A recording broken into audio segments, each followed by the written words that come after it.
Hello there, YouTube. I am Wheelchair21, and today's rolling review is S.H.Figuarts Tony Stark with the Tony's Powered Stage. This version of Tony Stark, Robert Downey Jr., is from Iron Man 3, specifically, the beginning when he's testing out the Mark 42.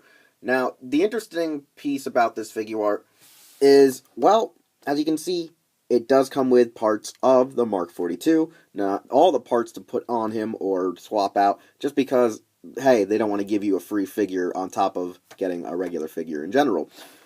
The box art is pretty basic to vintage Figuarts boxes. And I say vintage because tokusatsu boxes have changed drastically, and this is the more akin to the old style, which you see as well with anime figures.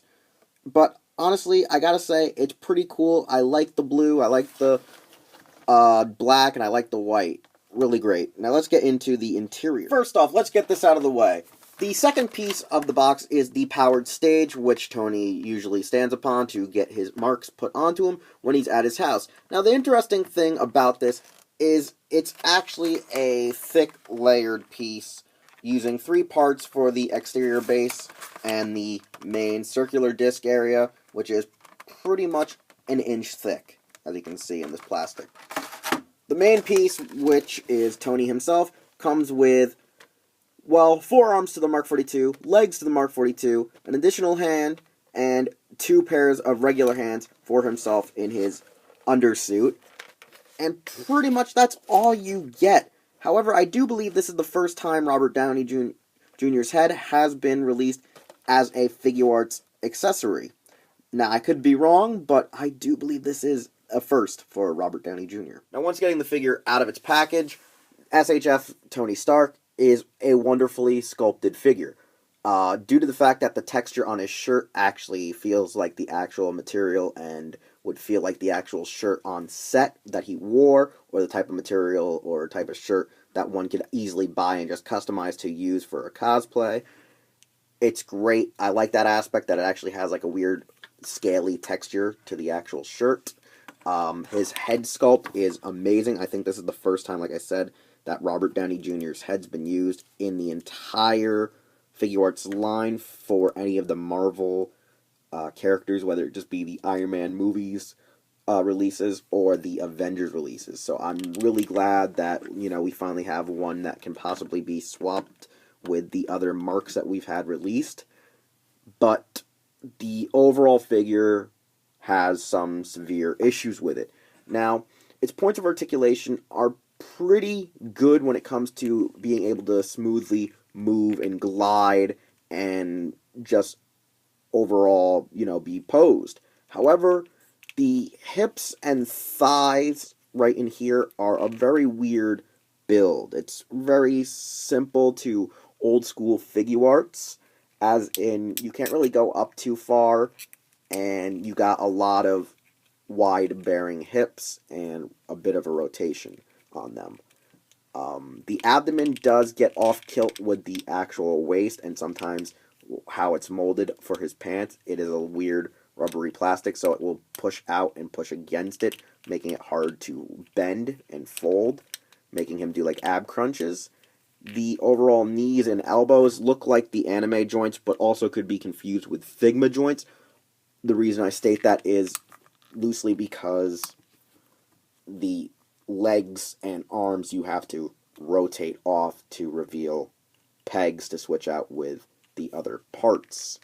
So the problem I have with this figure offhand is that it just feels like a composite between a Marvel Legends, a Figuart, and a Figma, even though this head sculpt is just so amazing and great, and the actual texture to the overall upper torso is good. The construction of the figure, the quality of its plastic is kinda not all there.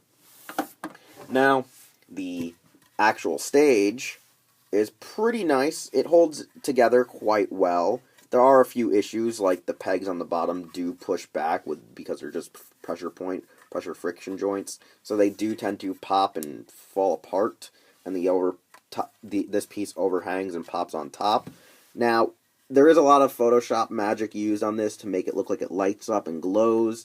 I actually thought this would be an LED piece to explain why the figure might be a little bit more cheaply made and why the figure overall costs so much, but nope, no LED. Now, the Mark 44 pieces, whether it be the arms and legs, still have a wonderful premium paint job and paint scheme.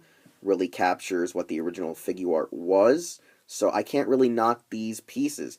And they actually give you added points of articulation, mostly in the foot, where we see it actually has a very, I would say, basic ankle joint that we see in Figuarts, or at least a type of figure joint that we haven't seen in quite some time. I mean, most tokusatsu Figuarts nowadays don't use this old school hinge ankle joint, so it's really cool to see that still on the Iron Man Figuarts. So, yeah.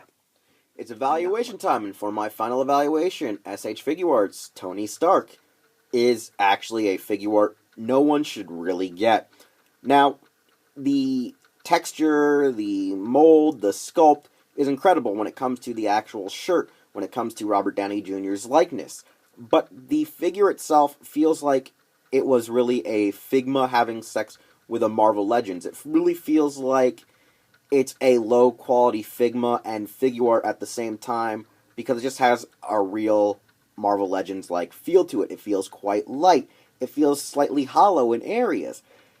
And it just doesn't make sense. Hell, I would even say it's as if Marvel Legends decided to have sex with Reveltech due to how this figure came out. I mean, leading up into its release, all of the stage shows, all the promotional images made you think you were going to get a good quality figure. Well, sadly, you just got a good sculpted one, not a great quality one. It doesn't have any bicep swivel. It doesn't actually have wrist joints in the armor pieces for the Mark 42. And mine actually seems to have weird red blotches of the premium paint splotched all over the gold, whether it be on the left leg, the actual arms, or just all over anywhere that you can find the Mark 44 armor pieces. Hell, even the additional hands have blemishes on their paint schemes. So I don't know what the hell is going on. I don't know what the hell happened to this figure. I don't know what the hell Tamashii Nations was doing. I don't feel that paying $50 to $60 for this figure is really worth it. Because, one, the stage doesn't have LED lights like a lot of people thought it might have. And two, the figure just doesn't feel good, even though it's well sculpted. I think the only reason it's expensive is due to the likeliness of Robert Downey Jr. So, if anyone's trying to get this from places like AmiAmi, or HobbyLink Japan, or Hobby Search, let it go on clearance. I only think it's worth $30 before shipping, because that's what it feels like to me. This figure is just so hollow. It feels so poor. I mean, its joints are good, its sculpt is nice, but it just is missing something. It just doesn't feel up to par with other Figuarts, whether it be from the anime lines, whether it be from the tokusatsu lines, whether it be freaking like an Ultra Act. An Ultra Act was better than this crap. I don't know what the hell is going on. I mean, it looks wonderful. It just doesn't feel good. And I just, you see how frustrated I am, or you can hear how frustrated I am. That should just tell you to not really get this unless you're just going to use it for display value or completion value, since you're already into buying Iron Man or Marvel Tamashii Nations Figuarts or products. So, like I said, don't get it unless you really want this figure in your collection. It's not worth it unless it's on clearance. I'm Wheelchair21. You can freaking follow me on Twitter, like my page on Facebook, and follow me on Instagram. You can see this video here, unfortunately, yes, on my YouTube channel, which you should subscribe, like, comment, share, so on and so forth. I explicitly think you should share this video to let people know this figure is crap, as well as go check it out on Hero Club and HeroTaku.com. Nevertheless, I'm not impressed, outside of the actual likeliness to Robert Downey Jr., so now I'm going to go mess around with Figuarts Zophie.